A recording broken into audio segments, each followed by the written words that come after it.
Hello.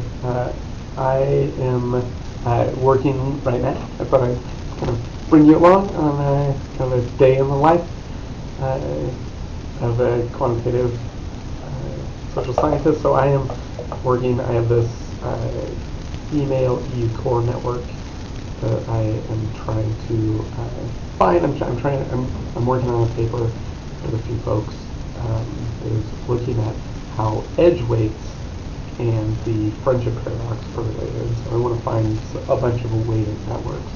And so I found this email EU core network on Yuri Leskovich's great SNAP data set, but it is only undirected. So it has an edge. It's basically a big list, a text file with node numbers 1, 3 that just says whether or not at least one email was sent from 1 to 3. And so that doesn't have weights, obviously, which is really important. What I want to do is what we're going to do is split the network based on weights, and then look at those subgraphs. And so I found what I hope is closer to the raw data for that at Austin Benson's page. So this has it's hard to see here. I'll zoom in a bit. Hopefully you can read that sort of. So this is really important. So this is sort of going to be a, embarrassing tutorial about how to clean data, how to reconfigure it. And so what we've got here, I read this carefully. That's kind of step one. Just make sure you understand the data, that you read it pretty carefully. And so higher order network data set. So it's temporal. That's one thing. The original data source, so it links back to that web page I was just on, this one right here, which actually does not contain what this web page claims that it does. Sender receiver timestamp tuples, tuples, and so I wish it had that. If it had that, then I could do what I was hoping for. But instead, we're going to use this data set, which has simplices. I'm not positive I'm pronouncing that right, but a sender and all receivers. So it's a set of sender and all the receivers that have the same timestamp. So there are two different versions of the data. One is simplices that consist of at most 25 nodes. So in other words, if you send an email to more than 25 people, it would not be included in this data set. That's actually what I want as well. Our goal, hair in my mouth.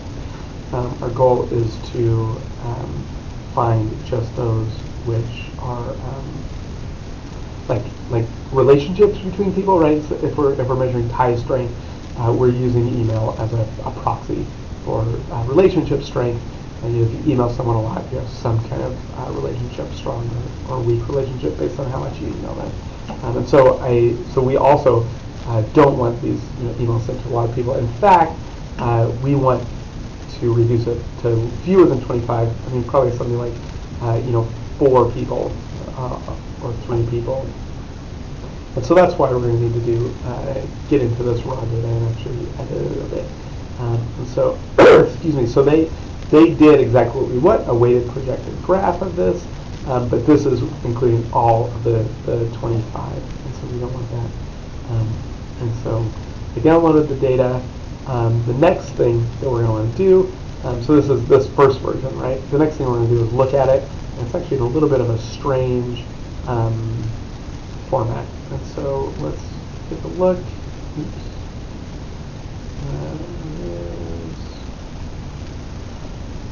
So if we look, there is thankfully a great a little bit more explanation of what's going on here. The data set has 3 files: inverts, simplices, and times. All 3 files are vectors of integers with 1 integer per line. And so this example I thought was helpful. Excuse me. So if this was the data set, 1, 2, 3, 2, 4, 1, 3, 4, 5, at time 21, then this is what those 3 files, this is what would be produced from those 3 files. So we would have Inverts is the number of the number of vertices.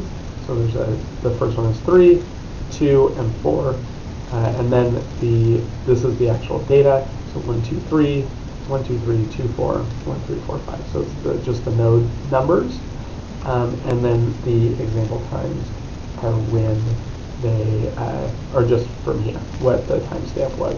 So this line number for times and inverts vertices should both be the same, and the line numbers for the simplices should be the sum of these, right? So for each of the numbers here, it should answer that.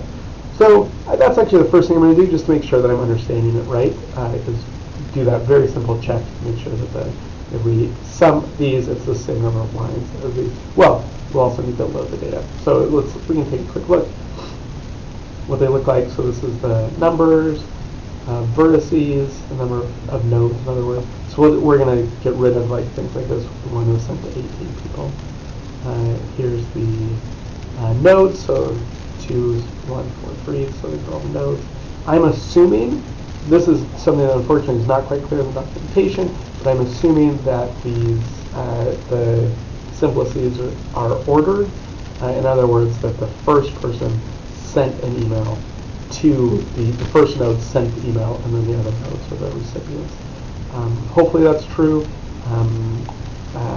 but it is definitely a little bit of a risk that may be worth trying to resolve, or at least doing some checking to make sure it's a reasonable assumption.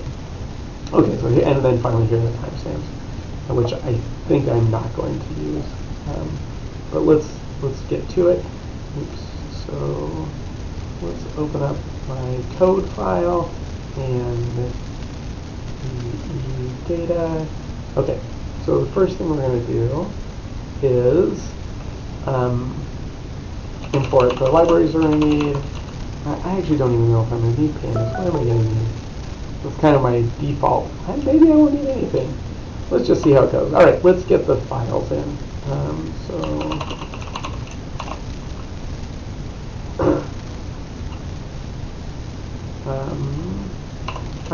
These files are so small that I'm just going to import all of them into memory and change them from a file, and they're all just lists of vectors. So I'm just going to change them from files into lists. And so in fact, I'm only going to need the 2 ones. So let's do something like sizes. Make a list for sizes, and we'll make a list for nodes. Okay, so, and then we're going to open.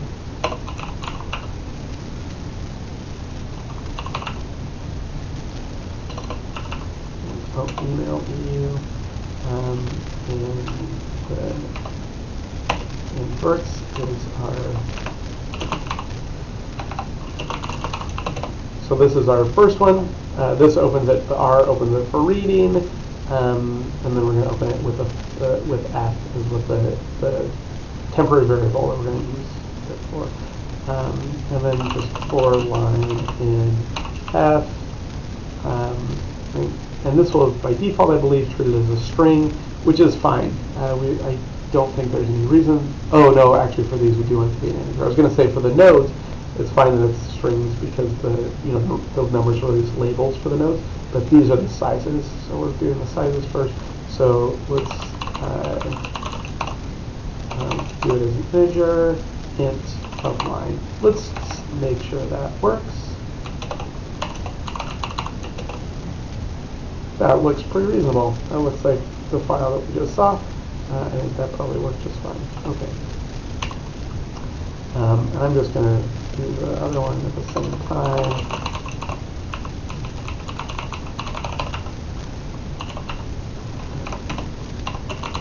And we'll just do it in exactly the same way, but this time we won't. We'll just append the line itself. So it's going to go right for each line in the file, append it to this list. So our 2 lists should get populated this way. We'll make sure that the nodes looks okay. Oh, it kept the line break, excuse me. So one way that we can get rid of that is just with strip. So strip will strip away white space. I think it should strip away language as well. It does. And so now the nodes are string still, which is fine. I think that should be fine. So we will push on. So we've got the nodes, we've got the sizes, and then so it's worth taking a second to think about what we want to do, what we want the output to look like. And what I want is, well, something that looks like this. From to, in fact, we'll probably need pandas at some point. In fact, we'll call this design output. So we have a from to wait, a CSV file that looks something like this. So it's from node 1, CSV, from to wait 1, to node 2 with wait 4, where wait is how many emails are sent from 1 to 2. So that's our goal. So how do we get there? My plan is to just go through both of these files sort of at the same time. So for each, that probably work. Basically, I'm just thinking through what I'm going to do. Maybe what I'll do is I'll use the sizes as just an index into where we are in the simplices, in the nodes list. And so we'll kind of go through it and chop off. We'll kind of go through a chunk at a time of the simplices. Excuse me, and convert that. So we'll have another output file or results that will look something like this from to and wait. Although at the beginning we'll probably just try and do the whole thing at once. But it might be easier to do an intermediate file that just has all of the edges, like the from to. Let's do that first. I think that'll be easy, and then we'll use pandas maybe at the end. Okay. To do the weights, I'll import it right now to do the weights, and also to output it to CSV. It just does such a nice job with that. Okay, so let's see. So we're going to start with, I'll just do our index is 0. So that's where we're going to start with the simplices. And then something like this. I know we're going to go for line in sizes. We'll want to get the simplices that started our index and go the length of the line, or the from the beginning to let's see how it goes. I'll show you what I mean. So nodes, I'll call it current node equals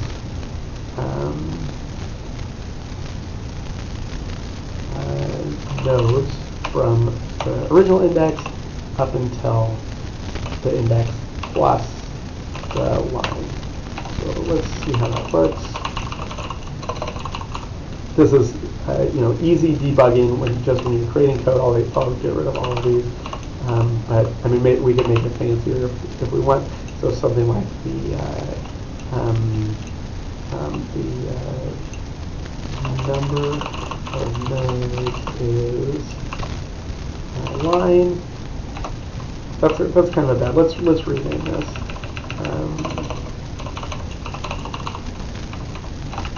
And something like that. That's a little bit more descriptive. Make that look a little prettier. Okay.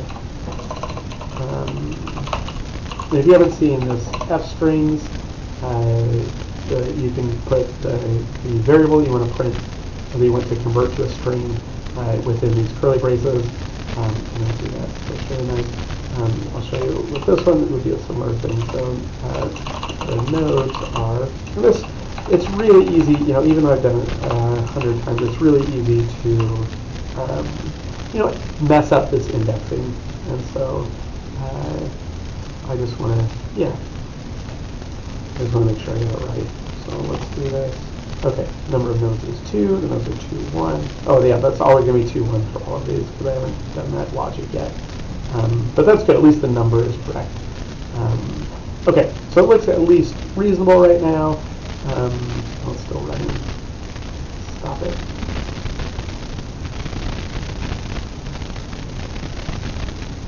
printing in Jupyter can be a little bit costly, so it should run much faster once we get rid of those print statements. Come on. In fact, yeah, maybe just for debugging. Well, I'll just like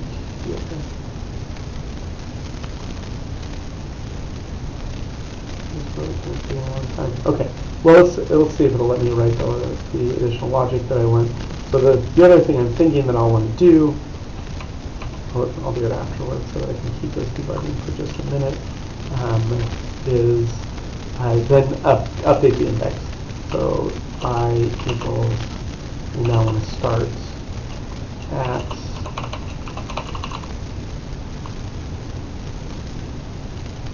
the next, right, wherever the last one ended. I think that's right. Zero indexing, and the way that slicing works in Python, I always feel like I get it wrong once. Oh yeah, if you haven't been slicing, that's what's going on here. So nodes of the list, it's going to slice the list. In other words, pick out a chunk of the list from I up till I plus this number, the number of nodes. Okay, so let's run that again. Number of nodes is 2, nodes are 2, 1. Okay. Let's see. There's not a great way. Here, I'll just do if I is greater than 1,000, then break. So this will give me a few more, and just make sure that it looks reasonable. So 2, 1, 4, 3, 3, 5, 7, 6. So it's not repeating nodes. That's good. It's also, when there's a long one, it's getting a bunch of them. It's getting 18. It looks reasonable. 6, that is 6, etc. So that all looks really good. The other thing I want to make sure is that I'm indexing and starting at the right place. So 2, 1, 4, 3, 3, 5. Let's just take a look at the original data and make sure that that looks okay. So 2, 1, 4, 3, 3, 5. That all looks good. So I think it's doing what I want. So that's great. Now we just need to save it somewhere. Okay, come back to this.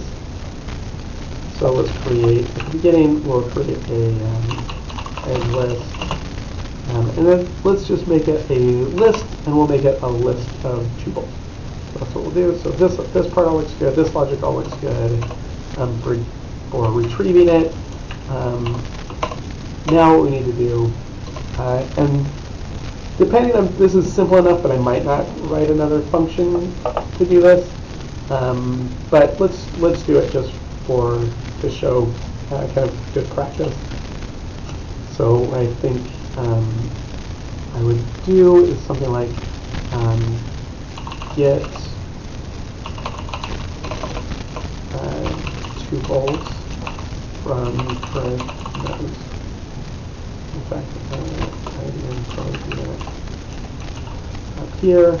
I usually like to change indexing right at the bottom of the loop, just so I know where to find it. Doesn't happen in an unexpected place. Doesn't mess anything else up if I change the logic a little bit. Okay, so we'll get the tuples from the current node, and we'll write that function in just a second. Oops. So new tuples. We'll get the tuples from the current nodes, and then we're going to add those to our edge list. And we can do that with this plus equals syntax. You can add, when you add two lists together, it will actually just concatenate the second list to the end of the first list. And that plus equals works just like, here, let me show you if you haven't seen this before. So x equals 5, x plus equals 1, and then let's look at x, because x is now 6. So it's equivalent to x equals x plus 1. Just a shorthand kind of syntactical sugar to do, to add something. You can do minus equals as well, or times equals, etc. So it's sort of just adding it and then saving it to the same variable. So edgelist plus equal new tuples should get us a new list that now has the list of new tuples added to it. So that's what this get tuple is going to do. In fact, let's write it really quick. You should put it above good programming practice. So a function has to be, let's get rid of this. A function has to be defined, before it can be called. And so in an Python notebook, this can get a little bit confusing, but in general, it's really good practice to write functions up higher than they're called. That way you can just run your Python notebook from top to bottom without having to worry about the state. It'll get itself in the right state always. Okay, so we're going to define get tuples, and it's going to take in a list of nodes. And so and notice, again, quick note on scope. So this nodes has the same name as this nodes. It'd probably be wise to name them a little bit differently, but this is a global variable. This one is going to be a local variable, and so they're not. It'll be okay. It's not going to overwrite what's happening with the global.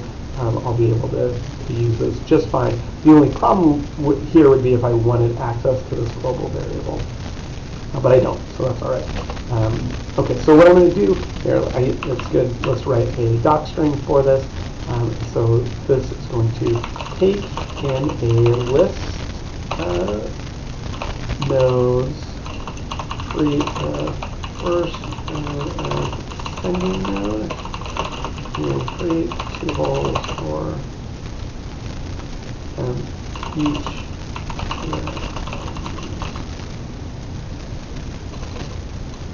Let's see. For ascending and each other node. Okay. And then we want to say what returns a list of tuples.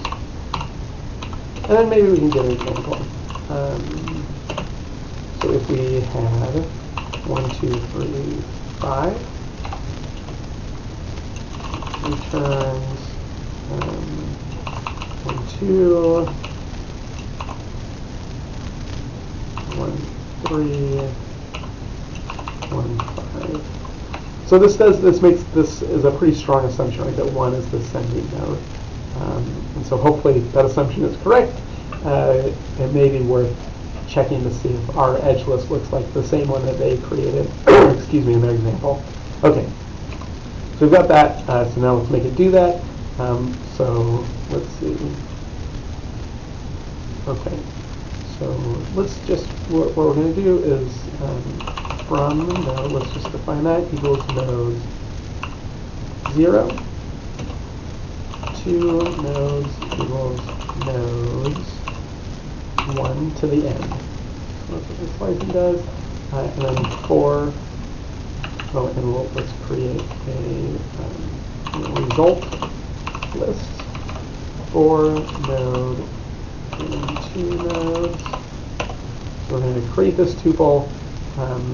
I'm just going to add it. So result.append, and then we're going to append a tuple. So from the from node to the node.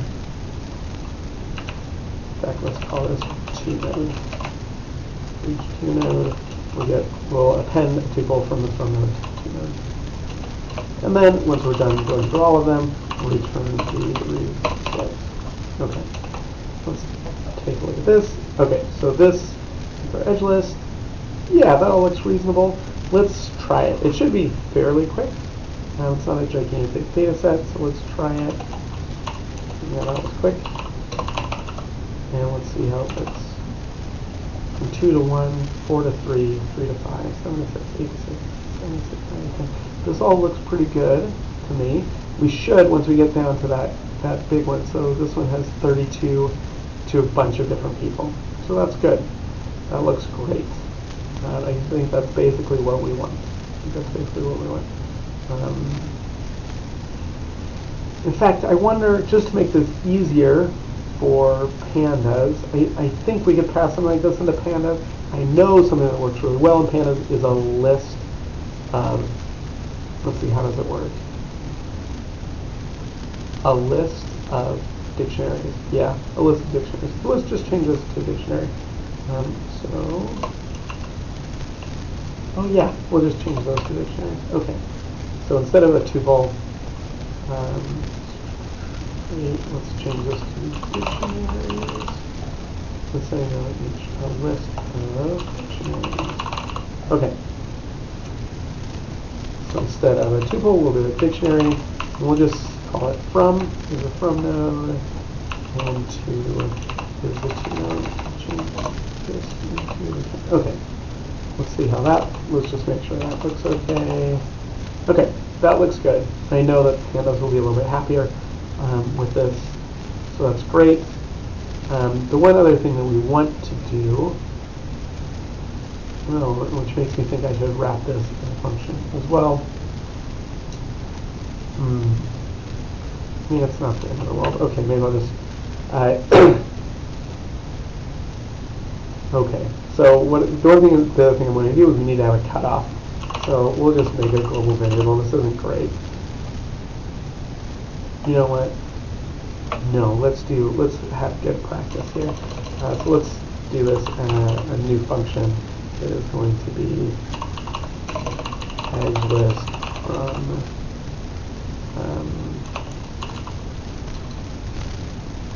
from nodes. Okay. And it's going to take in sizes and nodes. Okay. Oops, that makes me feel better. Alright. Now I can just tab. I just highlight all of it and push tab. I'll indent all of it.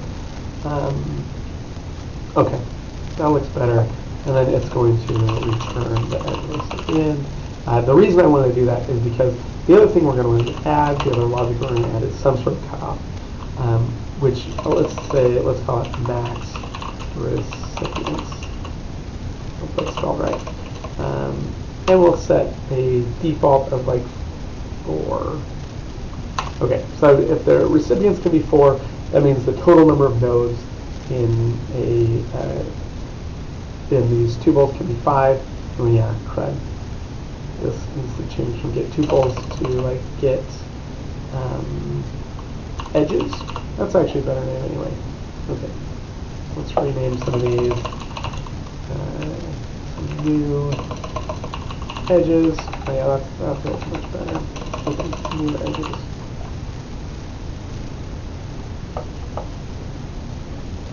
Okay. Max recipients is 4. Okay, so now we need to figure out where to add this logic. So we know max recipients needs to be 4. So, perfect. For number of nodes and sizes, we'll just put it right here. If number of nodes is greater than 5 we can take, greater than 5, then we're just going to continue. So continue means continue the loop, skip any code that's within this loop that comes after. So if it's greater than 5, then continue. In other words, skip. Yeah, another way to think about it is skip back to the top of the loop. Skip back to the top of the loop and start over with the next item in the loop. So we'll do that. Let's see how that looks. The quick and easy way to check that this works is all these 32s should be gone. So 21, 23, and then it should go to 43. So let's try it. Oops, it's not going to run yet because we have to build code that runs it. Okay. Edgelist equals edgelist from nodes, and we'll pass in sizes. We'll clean this up in a little bit. Sizes nodes. I made for the default, so I mean I can explicitly call it. I'll just leave it. That's fine. Oh, yeah, edges is not defined. Oh, so just need to run that code, and there we go. 21, 23, 32, 40. Perfect. 39, 25. So it got rid of all of those. So this looks reasonable. This looks really reasonable. I think we have our edge list.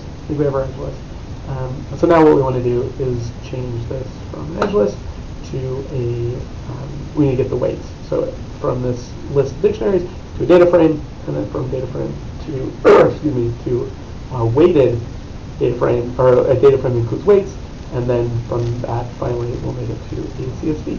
So let's do that really quick. In this case, so sometimes it's like it's like trying to figure out whether to keep your intermediate variables or whether to get rid of them.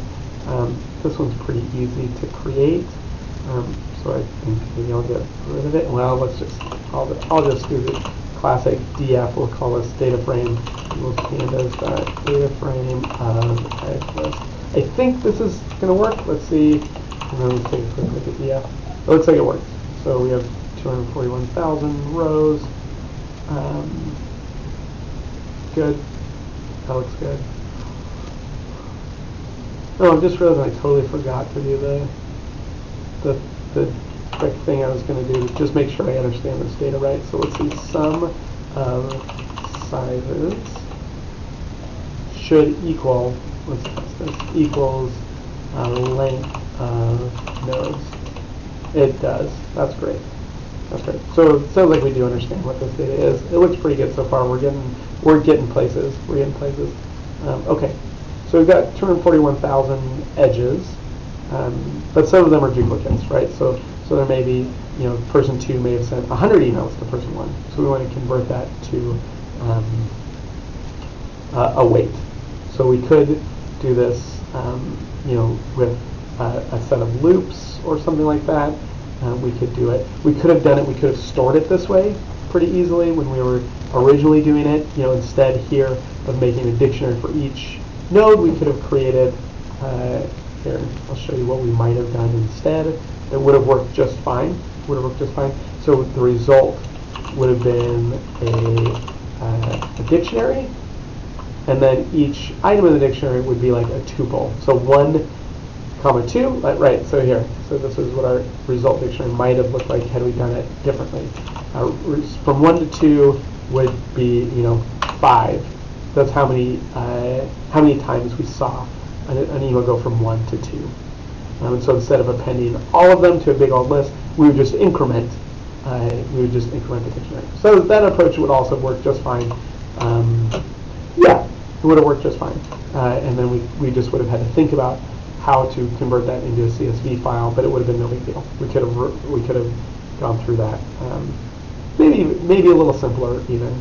Yeah, probably a little simpler. But this gives you a chance to look at the pandas version as well. So the way I would do it in pandas.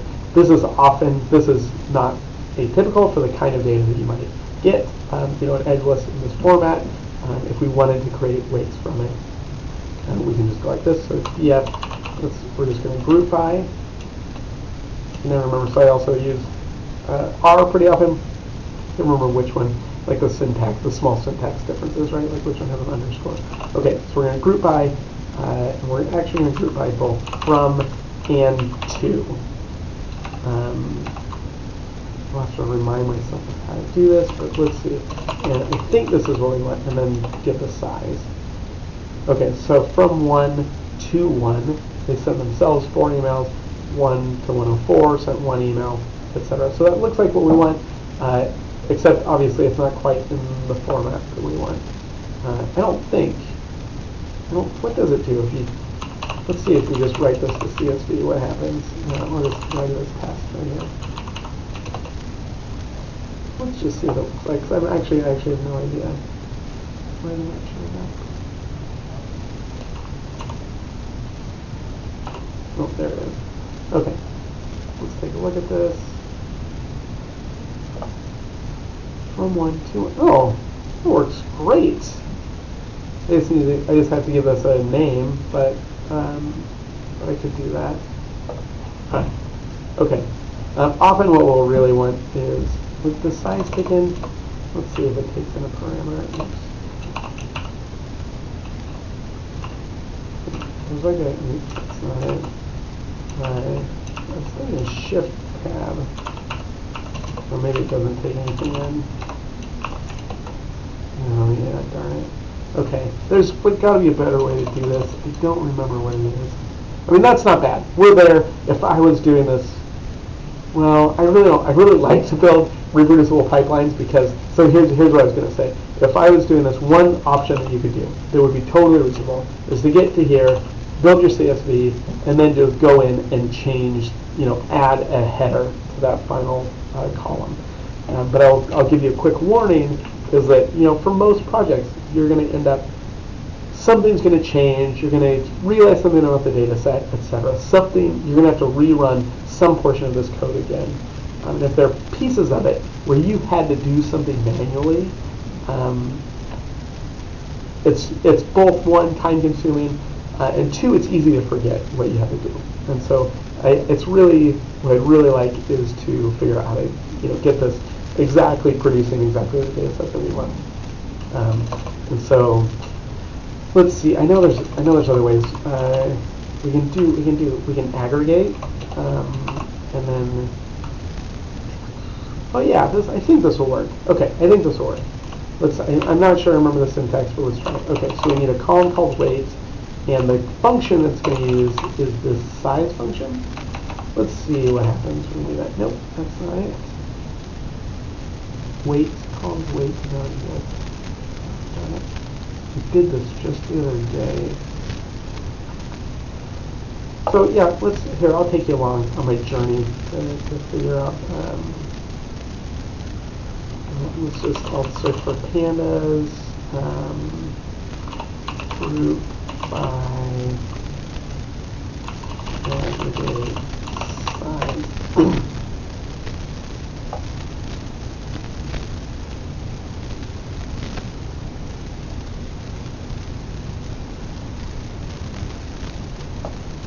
Okay, let's see what this is called.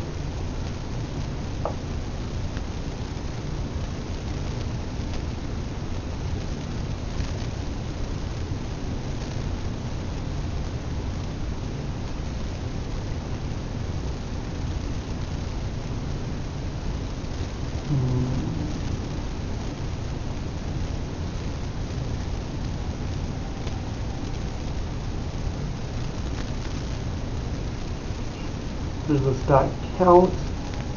Oh yeah, there we go. If we use dot size, so that's what we're doing is the dot size. So, oh yeah, so they created a whole other data set. Yeah, that's possible. I don't like any of these very much. I want to look at my code that I did the other day. I did something just like this. Almost positive.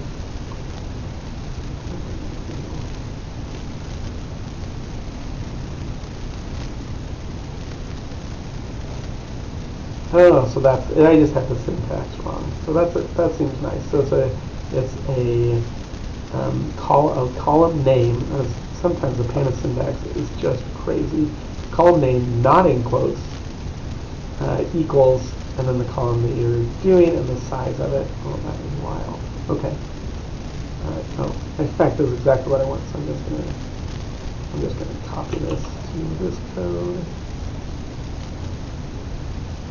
That syntax is wild. Okay, so weight equals, so it's going to take the two column, it doesn't matter what, I could have chosen to or from here.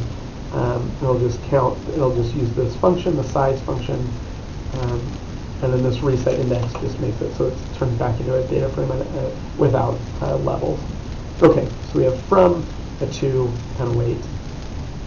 That seems reasonable. It's kind of strange to me. It's exactly almost exactly 76,000 rows, but maybe it's just coincidence. Coincidences happen. That looks like just what we want. Looks like just what we want. So yeah, we'll just call this weighted edge list, and then let's write it.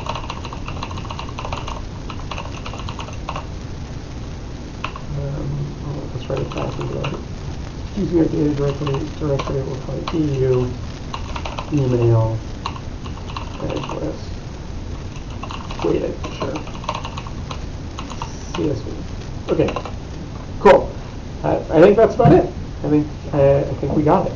So thanks for coming along for the ride. We can look at it really quick if we want.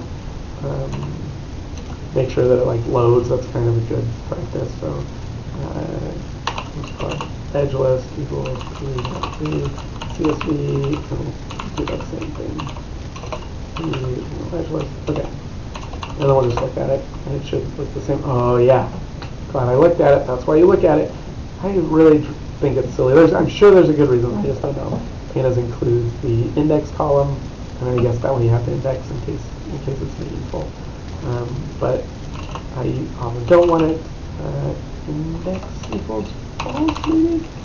Make sure that works. Okay, that worked. And now it does not include that extra index column. Cool. So I think we're done. Send this off to my collaborators.